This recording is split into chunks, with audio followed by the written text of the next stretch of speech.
Hi, my name is Stephanie Flint. I am the co-creator of Infinitus Publishing, and I normally would create a blog post on Monday, Wednesday, and Friday.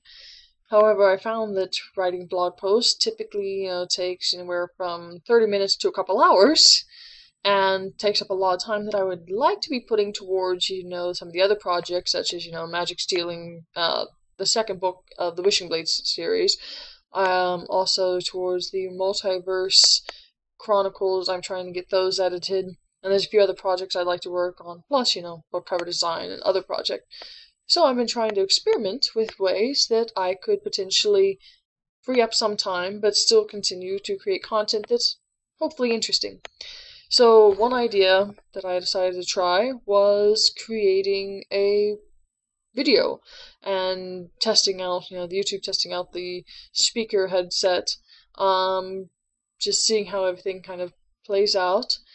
And so what I decided to do was I would create my blog more or less. I would just kind of explain the generals here, and then I would do a reading from one of my uh, earlier books, 1000 Words. Of course, this says Stephanie Bibb. That's my maiden name. Now it's Stephanie Flint. All the short stories have had that changed. This is just a print edition. So, essentially, the book has 10 1,000-word short stories in it, and they were created for a honors college project, which was for my graduating, or was required for graduating from the University of Central Missouri. And for that project, since my major was photography, my minor was creative writing, I decided to try merging an interest, which was self-publishing and being able to create and format books and create book covers, because I had finally figured out, hey, I want to try doing book cover design. I decided to try writing 10 short stories, all flash fiction, and creating 10 different colors. So, for example,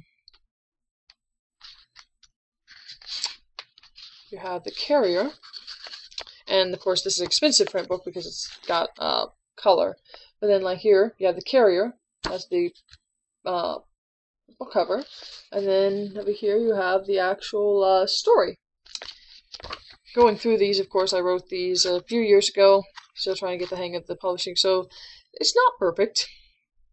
The stories could definitely use some editing now, but not bad, I don't think, for just getting started. And especially when my whole goal was to create book cover examples as a portfolio that I could actually show people and be like, I can do book cover design.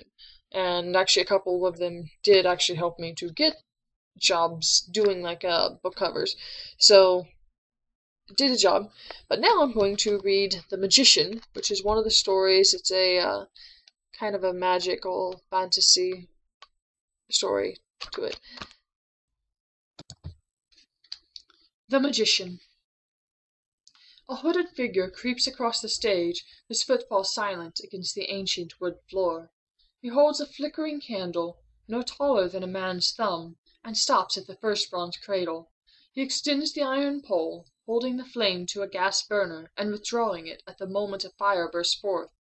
8 stops later, the burners are lit, and the crimson curtain falls into place, revealing an elaborate setup behind the hooded figure. A gilded candelabrum hangs from the ceiling. The velvet curtain upstage hides the trappings of the workroom, and the floor is marked with trapdoors and wires. The hooded figure stops in the center of the stage. The burner's light hides the seats from his view, but he stares into the darkness, listening. There is silence. "Let us begin," he whispers, and a draught sweeps across the stage, bringing with it the scent of jasmine and lilac. Children laugh, and a boy runs behind him with a colorful tambourine. The hooded man shears the child off stage, until the smell is superseded once more by burning oil and musty drapes. "Good evening, ladies, gentlemen," he cries, raising his hands above his head. "I am the Magician." Applause bursts from the empty seats, followed by whispers and cheers. The room grows warm as 1,000 bodies take their places. The children laugh and wave. Much better.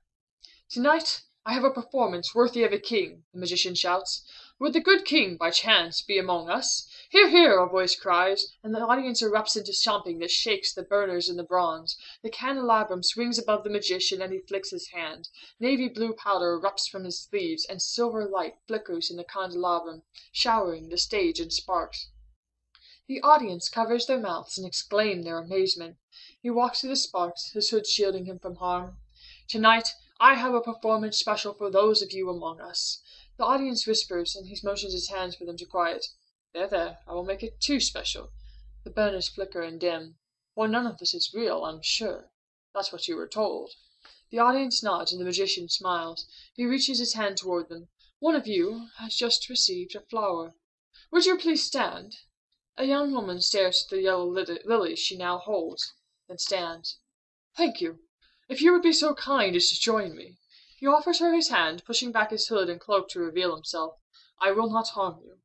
She jets her lip. I am fine where I am, thank you. Unusual. His creations don't normally protest. The audience begs her to join him, to see what secrets he might share. Please, this will only take a moment, he says. She snorts. Of course it will. She lifts her petticoat and pushes through the crowded aisle. She wears a deep green dress, one with soft cream lace lining the sleeves and neck. A knitted shawl hangs across her delicate shoulders, and she has a small brooch at her throat. A far more elaborate setup than the magician could hope to create. She's real. Thank you, he says, when she has traveled the flight of stairs. Please join me in my next act. Do I have a choice? She snaps, and the magician cringes. We all have a choice, he calls out, bringing the murmuring audience back to him. Between fate and remorse. Dresses and coats rustle as the crowd turns their ear. Would you like to see yours? He asks. I would much rather not, she says. Fate or remorse? He asks, lowering his voice. Neither. She flashes her hand at the audience, and the theater falls silent, the candelabrum unlit. The room has a draught that seeps under the magician's cloak. Only the young woman remains, her arms crossed over her chest. Thanks, he mutters. You know how long that takes to create? You should create a performance that real people can enjoy. Earn a few shillings. He scowls. What are a few shillings to magic? If I performed this for the king, I'd be hanged. Burned, more likely. Either way, I am not interested, he says. The stage flickers to life with grass and deer roaming across a mountain pass. A goat bleats and nudges the woman's leg. Why not play with Gilson? His sister used to be fond of that goat. She reaches her hand to the goat, which nuzzles its head in her hands. A flicker of a smile, then she withdraws her hand. We can't return to the past, she says. We aren't children. It could be. A cloud passes over the sun, and a warm rain sprinkles over them. The goat bleats and shakes its fur, wagging its tiny tail. The woman now wears a soft calico dress. Don't you remember? I remember my brother's funeral, she snaps, and the stage is empty once more. I remember him beaten with rocks, his heart cut out and burned for fear of his magic. Do you think that won't happen again? The magician removes his mask. I'm not afraid. She shakes her head and traces her fingers along his cheek. Of course not. But didn't it hurt? Of course it did. It takes a long time for a heart to heal. What if they realize it's you? They will find a way to permanently kill you. The magician scowls. They can try. They could fear me too if I got my hands on one of their books. But you won't, the woman says. Look around you. Did I create evil? A soft drumming rain, the bleating goat, sounds from empty seats. I want only to entertain. You don't belong here, she says, placing her hands on his shoulders. Here they want a traitor, quartered and hung. They want a witch burned at the stake, and to see a necromancer's soul torn from a screaming body. They don't want your pretty playthings. They've forgotten about those pretty playthings. It's my job to make them remember. The woman shakes her head. You always were the dreamer, and so I'll remain. The theater erupts with laughter and cheering. The candelabrum sparks with silver flame. A small, black-headed goat trips over his hooves.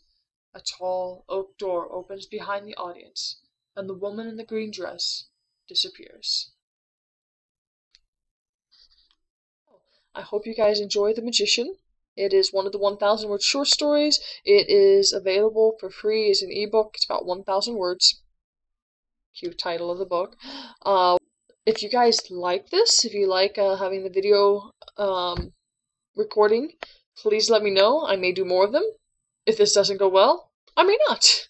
But it's just kind of an experiment to see how it goes, to see if it's of any interest. And that's pretty much it.